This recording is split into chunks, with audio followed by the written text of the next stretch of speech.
ফেসবুকেও পোস্ট করি, বিভিন্ন জায়গায় অনেকের সাথে কথা বলি যে আসলে এটাই করা যায় কিনা। ওরা সবাই বললো হ্যাঁ এটা করলেই ভালো হবে।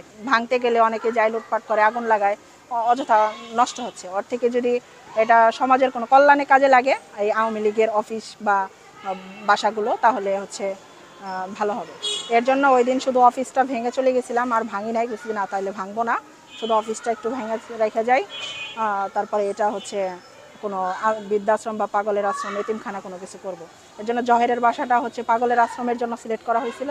এর জন্য আজকে হচ্ছে এই পাগল যা ছিল আশ্রমের সব পাগল এখানে নিয়ে আসা হয়েছে আজকে। এখন আশ্রম তো আমি দেখাশোনা একাই করতেছি। তাহলে কি এটা কি দখল বলা হয় না? না, দখল কেন, এটা তো আগেই বলা ছিল যে যদি দখল বলেন তাহলে ওইটাই আগেই বলা ছিল যে এটা আমরা আশ্রম করব। কালার এক্সপার্ট, জর্জ স্যাপ এবং মাইল্ড অন হ্যান্ডস টেকনোলজি সমৃদ্ধ অরিক্স ক্রিস্টাল ওয়াশ আপনার লন্ড্রি এক্সপার্ট। এখন আবাসিক এলাকা আগে আপাতত রাখি, যদি দেখি যে এখানে বেশি সমস্যা হচ্ছে তাহলে যারা একটু সুস্থ আছে ওদেরকে এখানে রাখবো, আর যারা বেশি পাগল তাদের হয়তো অন্য কোনো আওয়ামী লীগের বাসা যেগুলো সিলেক্ট করা হয়েছে হয়তো বিবেচনা করে যে কোনটায় রাখলে আশেপাশে মানুষের সমস্যা না হয়। না, কোনো ব্যক্তির বাড়ি দখল করতে পারি না, কিন্তু আওয়ামী লীগের বাড়ি দখল বলতে এটা হচ্ছে জনগণের কাজে, এখানে তার আমার বিজনেস হচ্ছে না।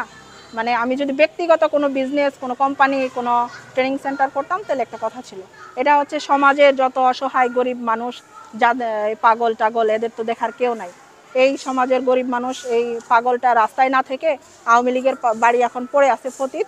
এই যারা সারা জীবন মানুষের উপর জোর দখল করে, অত্যাচার করে এই অবৈধ এই প্রাসাদগুলো করছে, সম্পদগুলো করছে, এই অবৈধ সম্পদের ভাগিদার এই অসহায় মানুষগুলাই। এর জন্য অসহায় মানুষগুলাকে এখানে রাখা হচ্ছে।